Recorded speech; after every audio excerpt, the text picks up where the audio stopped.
Bright QT. Every student matters. Now, let us talk about the duration of the secondary education. Now, the Commission recommended that the secondary education should range between 11 to 17 years of age. This Commission divided the 7 years of this education in two parts. One was the junior high school, that was for 3 years, and the high school for 4 years.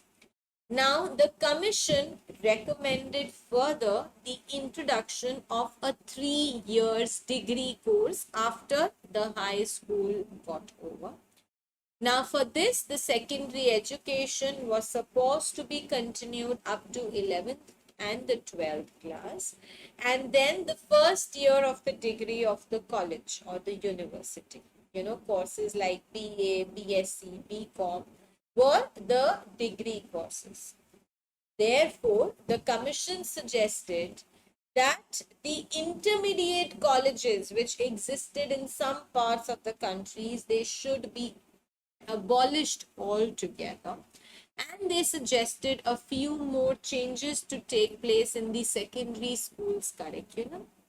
First, they suggested to open multi-purpose schools. Multi-purpose schools means as per the needs of the students, the school should provide them education. As per the interest of the students, there should be various elements in their curriculum. These multi-purpose schools should be opened near the industrial institutions so that the students can learn from each other. This is what the government aimed at.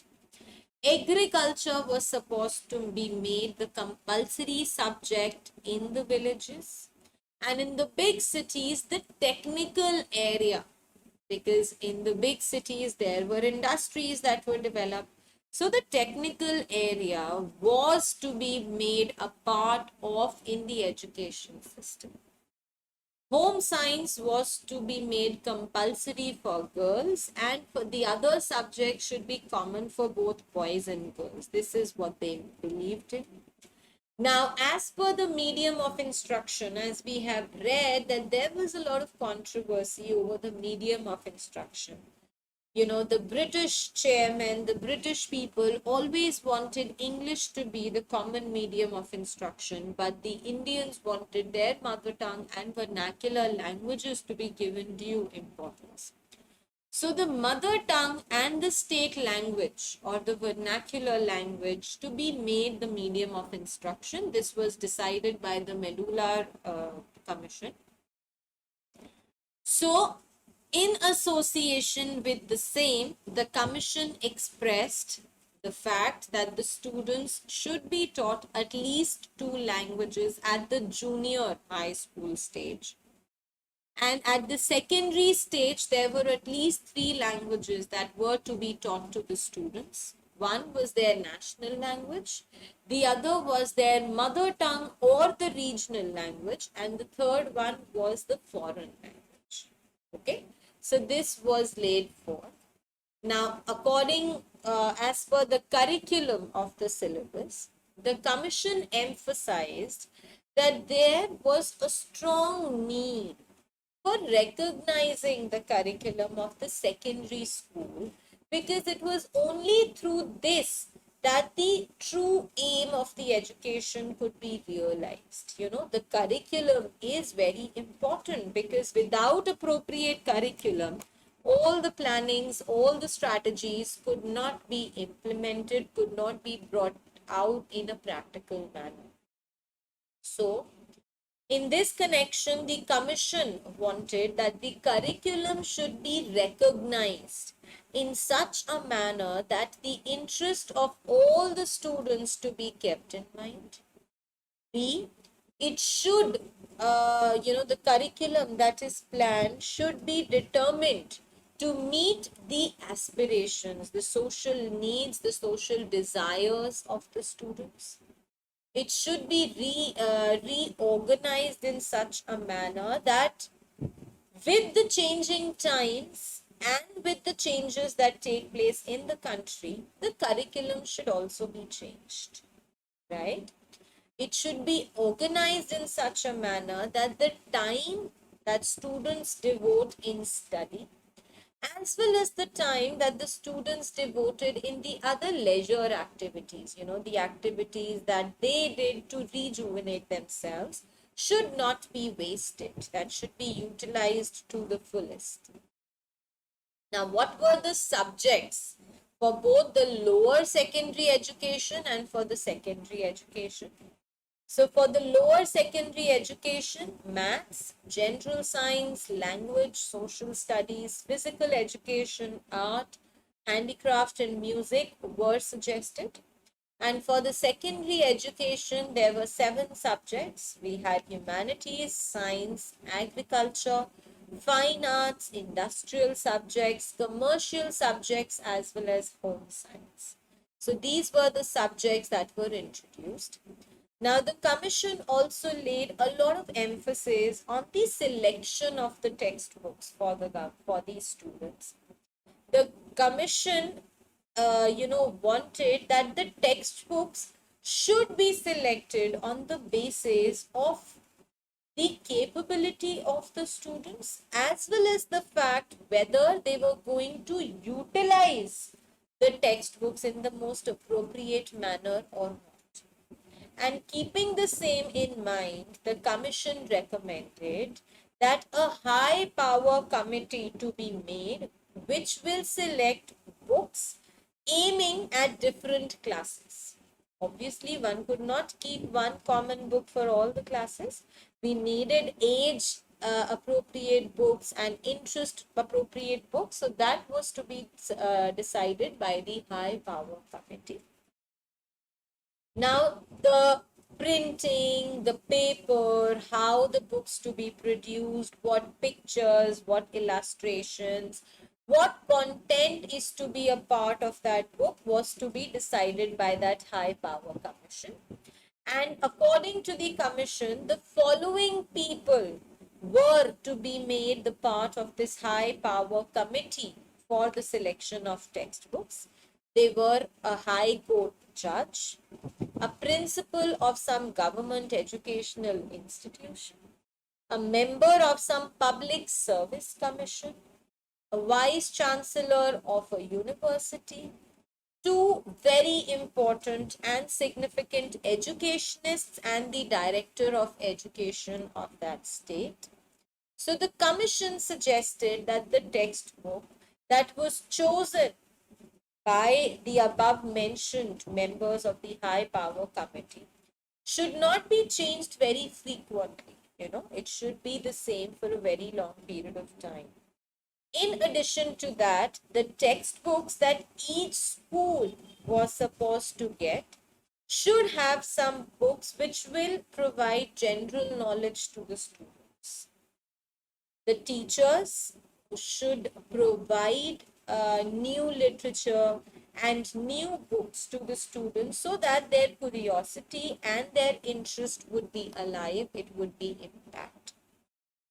Now, when we talk about the secondary education, one of the most important aspects of secondary education is the formation of a good character. Apart from the education or apart from the academics which was delivered to the students, a good character was to be formed. So, this character formation was important not only for the student, for the child independently, but also for the betterment of the nation. So, the character of the nation was reflected by the character of its citizens. If the citizens were kind and noble, the same thing would always reflect in the nation as well.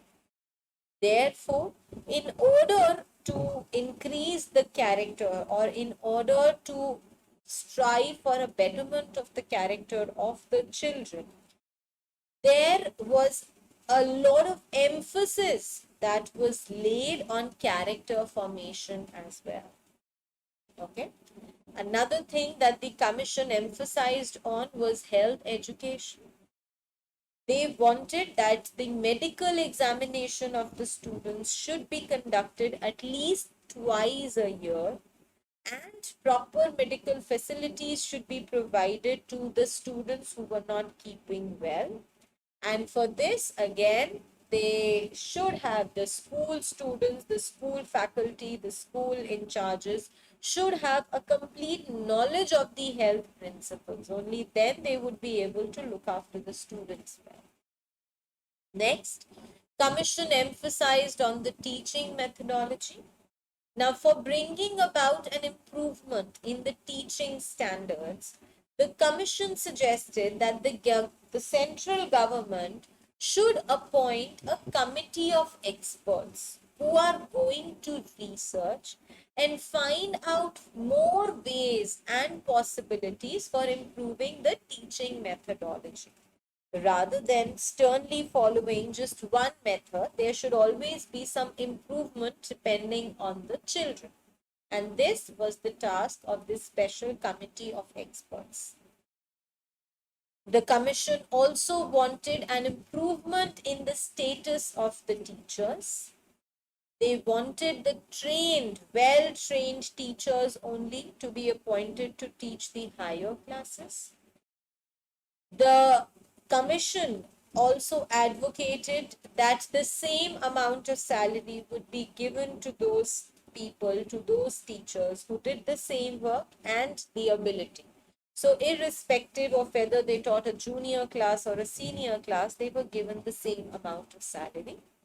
The teachers were to be given a good salary so that the society respects them and they also would have a motivation to work in the direction of betterment of the students. The teachers should be given pension, provident fund, and the life insurance benefits so that they could feel economically stable, and the government was responsible for providing these facilities. The children of the teacher should be given free education. This was another norm by the commission. The teachers and those dependent on the teachers should be given free medical services. Separate committee should be made for removing whatever difficulties the teachers faced. And the retirement age of the teachers was fixed as 60 years. Moreover, the teachers were not given the permission to take up private tuitions of the students. So these were certain norms that were laid for the teaching faculty. Now, in order to train and in order to work for the qualification of the teacher, the commission suggested that for teaching the junior classes, the higher secondary qualified or the senior classes, the teachers should be graduate. So this was the basic minimum qualification that they needed. The graduation of the teacher was needed by them. They wanted the teachers to be given 2 years of training. So this is what they wanted. Now, in order to manage, so for the management and for the administration of the secondary schools, the commission suggested that the post of the education director should be equal to the joint secretary of the secretariat, and he was the one who was to advise the minister. Second, the central and the state committee should be organized for giving some advice on the secondary education. The district inspector of the schools should not only find any fault with the teacher, but they should provide whatever help was required by the teacher to bring about an improvement in their performance. The teachers should solve, this commission, the district inspector of schools was entitled to solve the problems that the teachers faced from time to time, and also to make the teachers aware of the latest developments that took place in the field of education. The Secondary Education Board should be organized under the chairmanship of the education director, who was further supposed to arrange for the secondary education in his state. A board of teachers training should be established, and new schools should be recognized only when they fulfill or they meet all the above given requirements. The state government should organize a committee for management and administration of the schools. So the committee that we just talked about was responsible for the management, for the administration of the schools, but at the same time, the committee was not allowed to interfere with the work of the principal of the organization. Now, as far as the finance of the school was concerned, the commission recommended, the commission suggested that the government should be responsible for providing vocational education. So it was entirely the responsibility of the government to arrange for vocational education. The industrial education was to be included in the curriculum so that vocational and training, technical training, could be imparted to the students. The center should give the financial help whenever the state needed for education. And no taxes, no octroi were ever to be imposed on the goods that were purchased by the educational institutions. Okay. Now let us talk about the duration of the entire session and the leaves which were given to the students.